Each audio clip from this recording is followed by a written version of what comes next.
Well, Happy New Year. We had a great week at our house.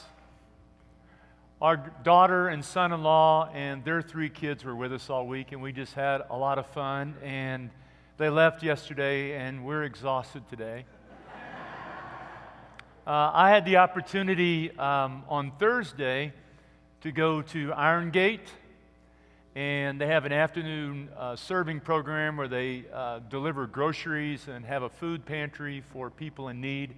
I was able to go with our 6th grade granddaughter, Addison, we call her Addie, and to help serve there that afternoon. And it was just a wonderful thing to be with your grandkids, and a wonderful thing to go to a wonderful ministry like Iron Gate and to have the opportunity to serve. And so we were just excited that you're here today. I walked in and I thought to myself, am I going to be the only person here other than Kevin? And so when I walked in this morning and saw you, it just made me feel so happy to know that you have not missed church all year. Right? So I picked this passage for today, and it comes from Ecclesiastes. When we talk about the author of Ecclesiastes, I'm going to call him the teacher. We might call him the critic or the philosopher. We really don't know who wrote it, but it is the collected wisdom of someone who lived through many seasons of life. And it's like he's lived this long life. Now he's written this book to share it with us. Some people have said it was written by Solomon, could have been.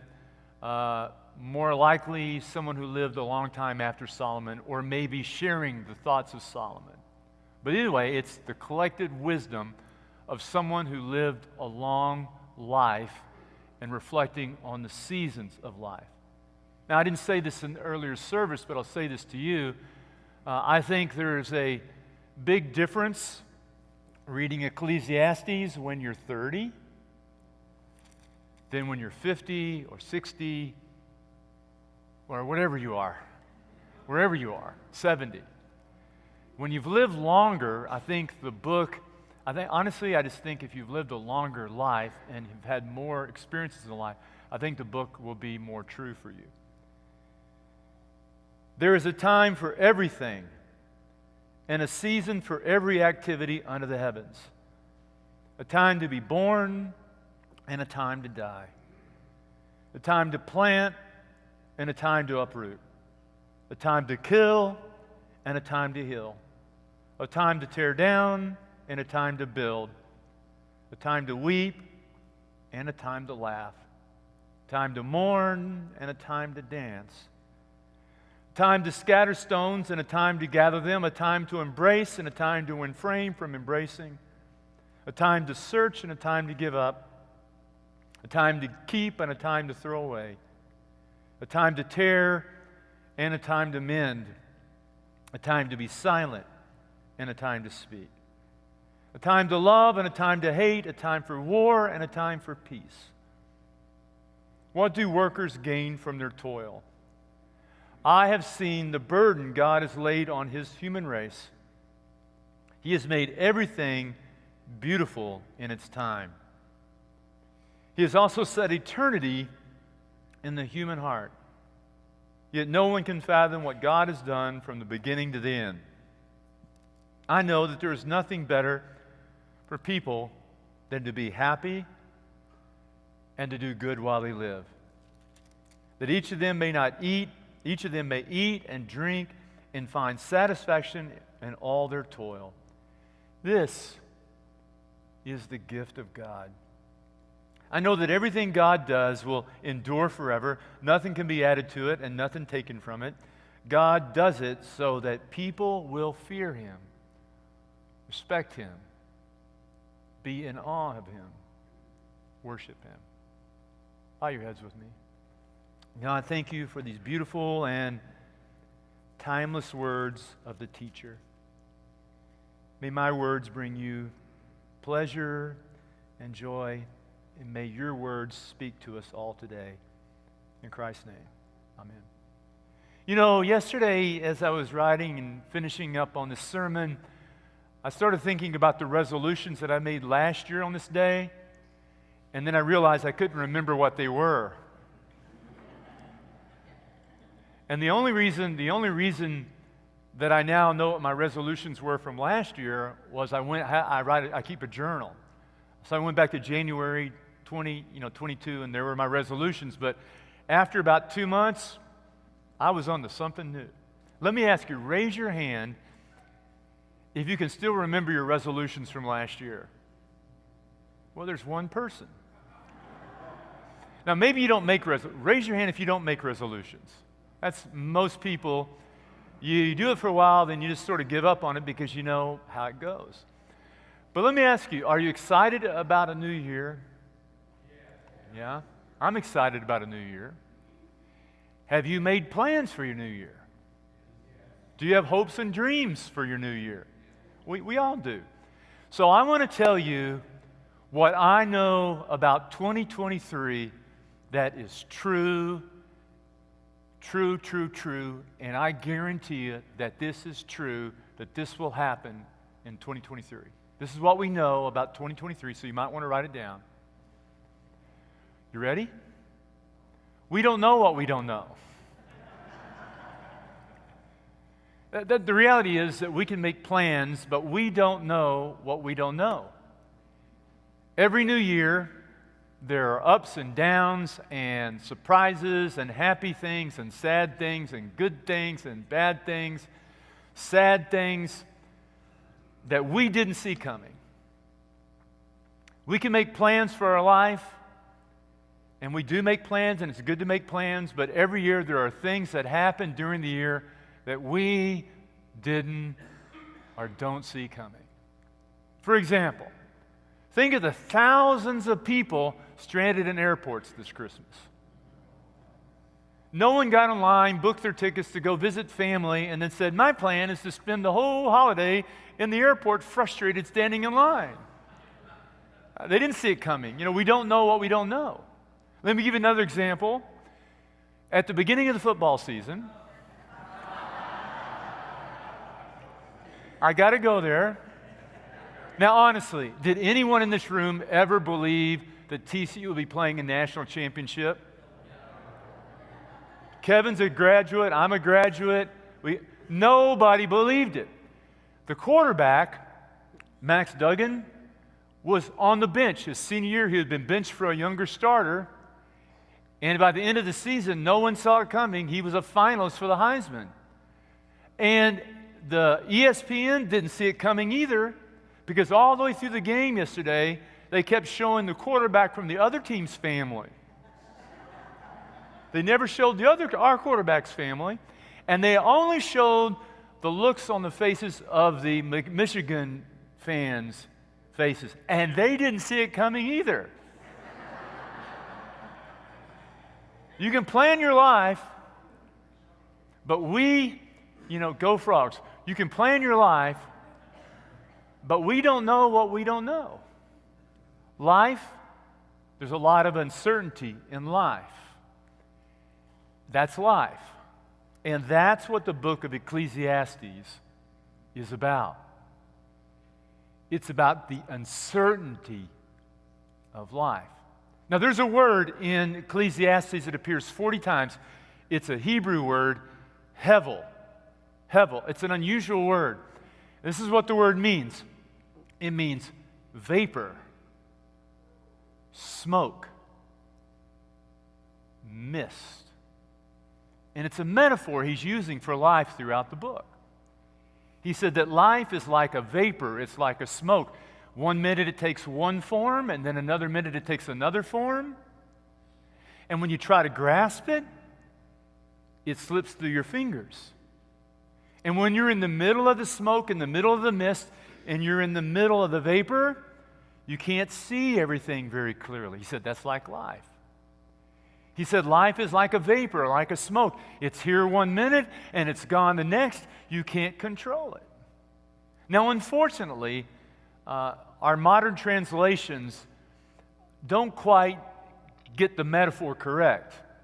Like in the NIV, it says that life is meaningless. It says that over and over again. The word there is hevel. It really means life is a vapor, life is a smoke. So when you read it, you think, well, he's saying that life is meaningless. He's not saying that life doesn't have meaning. What he's saying is that ultimately we have a lot less control over our lives than we want to believe that we have. That life can be confusing and disorienting, and that life is here today and gone tomorrow, and you can't grasp it because ultimately it doesn't belong to us. Now Ecclesiastes is really interesting. It's a very difficult and unusual book. One minute he's just like plunged into the depths of despair. The next minute he's saying, enjoy your life, drink wine, life is a gift. And commentators have a big variety of opinions about the content of the book. Some would argue the author of Ecclesiastes is an agnostic. Others would say, no, he's an orthodox believer. Some would say he's a pessimist. Some have said, well, he was an optimist. Others have said, no, the teacher was just a realist. I think he was all of those things. Every one of those things. What he is someone who's lived a long life and is sharing with us what he knows. He belongs to a collection of literature in the Bible called the wisdom literature, which is a collection of literature, Psalms, Ecclesiastes, Job, Proverbs, and the Song of Solomon. And these books are all asking this question. Two basic human questions. Why are we here? Why are we here? And what brings real happiness in life? And each of these books in the wisdom literature are asking this question from different points of view. And so the author here in Ecclesiastes is answering that question. Why are we here? What can we know about why we're here? And what brings real happiness? Now, I've been thinking all week about my son who was not with us at Christmas. Now, my son and I are experiencing life very differently. You see, when I graduated from high school and college, I did what most of you did, and for many of us. My father modeled that what you do, you go to high school, you go to college, you get a job, you work your whole life, and then you retire, and you never stop working. And that life is found in achievement and in career, income, having a family. That's what life is. That's the good life. That's where you find life. And so at the age of 13, I got my first job. I worked at a warehouse where there were delivery trucks delivering bread, and every Saturday morning I went to the warehouse and cleaned the bathrooms and swept the floors and made $22 a week, worked long enough to buy my first car, worked all the way through college during the summers. There was no summer break in the Emery house. You went straight from college, straight to the plant. You worked for 40 to 50 hours a week, and you went back to school. I graduated from TCU, went from TCU to grad school. No year in between to goof around or do anything else. You go straight to grad school, straight to my first church, got ordained, and here I am, 30 years later, still working, still doing it. That's what life is, right? And then you retire, you have your life. Now, my son is having a very different experience. A few weeks ago, I got this picture in the mail from him. There he is. Graduated from college. There he is standing on a Bavarian Alp. He is working in Germany. So he's working in Germany at a ski resort, and one day he'll send me a text, "Hey, Dad, guess where I am today? Budapest." 2 or 3 weeks later, "Hey, Dad, guess where? I'm in Madrid today." "Hey, where are you going next?" "Well, I'm going to Turkey, Dad." He told me last week he's going to Morocco. So he works several days. Then he goes and travels and comes back and does all these things, graduated from college, having the time of his life. Someone asked me, they said, "David, when is Alex going to begin his life?" Yeah, right? Well, Alex would say, Dad, I'm living my life. So I was taught one thing, he's taught another thing. Neither's right. I wouldn't change anything. I wouldn't change anything for him. But let me tell you about a man in my congregation. This man in my former church, he worked for 20 years in Alabama, and we lived in Kentucky. Every Monday morning, he got up in his car, and he drove down to Alabama, came back and got home late on Friday night, and did it for 20 years. He was only home on the weekend with his family on Saturdays and Sundays, and it started all over again. I said, why are you doing this? He said, well, someday I'm going to retire. And when I retire, I'll spend all that time with my family. I'm building a good retirement for my family, and then we'll travel, and then we'll live my life, and someday. Well, you know, we don't know what we don't know, because someday never comes. You know where this story's going, right? So he retires. Within a month, he was diagnosed with cancer. Within a year, he was dead. Now, here I am. I'm doing his funeral. And he loved his job. And I said, I want all the people who are here who worked with Bernie to raise your hand. How many hands went up? 0. But they sent a nice wreath and a card. And I thought to myself, how sad. You see, that's what this book is about. This book is saying to us, pay attention to your life. Pay attention, because it's here today, gone tomorrow. Now, I don't know if you're ready for this or not. It is New Year's Day, you know. But the book gives us 3 disturbing realities. Do you want to hear them? I don't want to ruin your new year, but it's in the Bible. And I got to warn you, they're pretty intense. The first one is, time marches on. It says it over and over again in the book. Time marches on. In fact, not only does time march on, but one day there will be a day when nobody will even remember that you're here.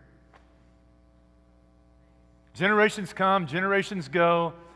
There will be a day when no one can remember your name. The second, I don't know if you're ready for the second one.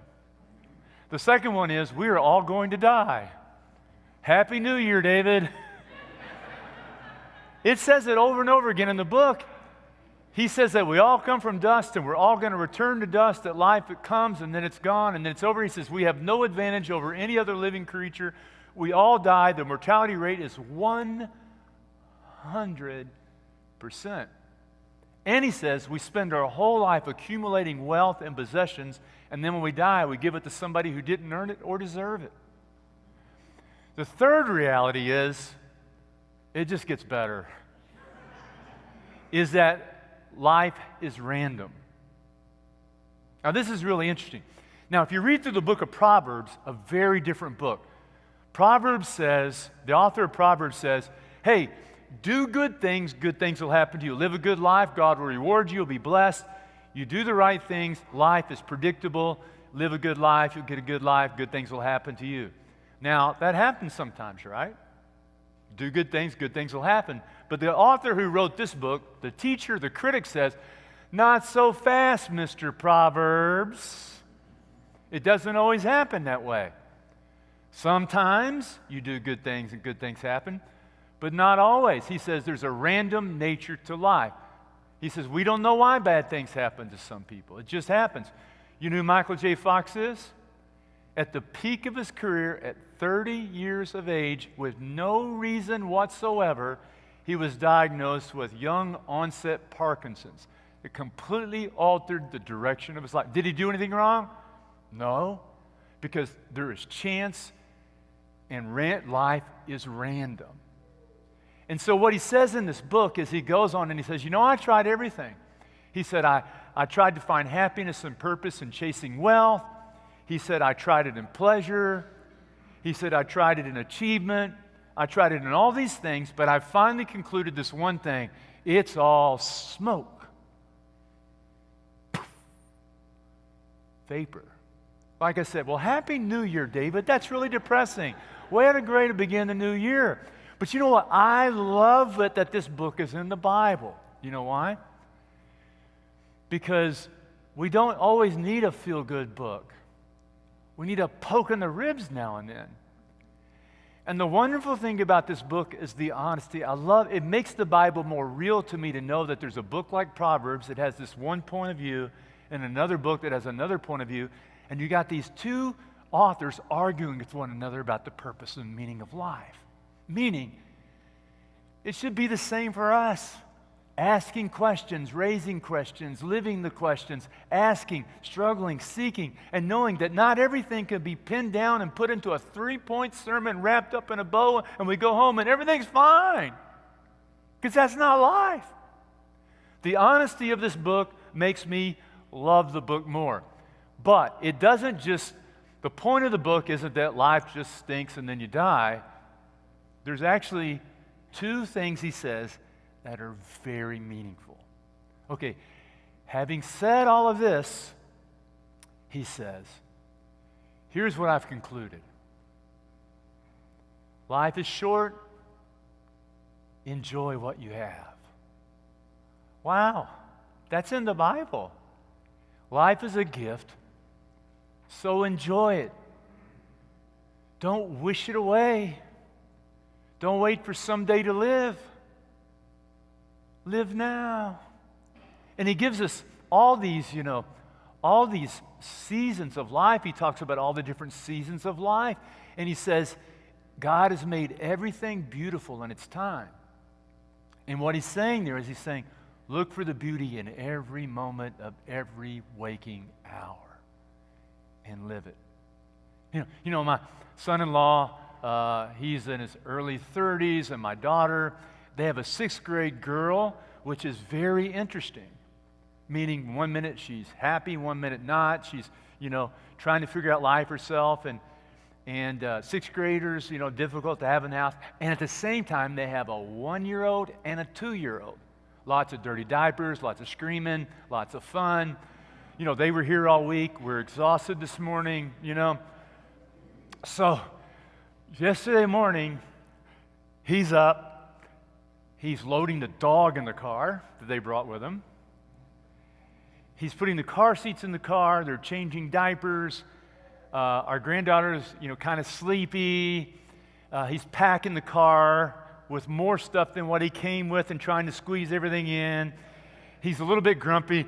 And he's loading the stuff in the car, and he looks at me and he goes, man, David, some days I'm just trying to get by. And then I said to him, enjoy it. Because one day, your son will be somewhere on a mountain, and your kids will leave and go home. Because it'll be over before you know it. Don't miss the life in your life. And he says it, I bet he says it 10 times in the book. I love at the end of the book in chapter 9, you know what he says? He says, you want to know what the purpose of life is? It's in the Bible. Drink wine, enjoy your life, and enjoy your wife. Treasure the small things, conversations, sunshine, warmth, love. Now, there's a second thing he says in the book. After this long list of all the seasons of life, he says this. He says, God has put eternity in the human heart. That's what makes us different from the rest of all creation. That inside of you is this intensity to make sense of things. I call it longing. Longing. Inside of us, we look at life and we see that life is a vapor and a mist, and we have this longing inside of our hearts to know and to be connected to something more. There must be something bigger than us, that God has put within us this desire. And that's what our spirituality is. Our spirituality is that longing inside of us, and our spirituality is what we do with that desire. And so what he says in the book is, he says that you can't feel that God-shaped blank inside of you with anything other than the one that made you, God. And so he says, I've observed this thing about life, that life is a gift. It's here today, it's gone tomorrow, so enjoy it while you can. And then he says, love God. Love God and do good. Amen, the teacher. What a great book. You know, he basically comes up with this basic same idea that you hear repeated from Jesus. The whole law and everything in life can be summed up to one simple thing. Love God and love your neighbor.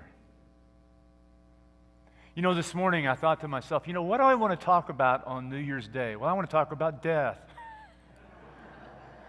And read to you this book. We don't need to make resolutions. But maybe we do need to decide to get up every day and to find the beauty in every day. God made the world beautiful and good and wants us to live in it. Even when life is hard, there are good things. And then the other thing to know about the new year is just love God, seek God, and do good for others. We don't know what we don't know, but if we do that, amen.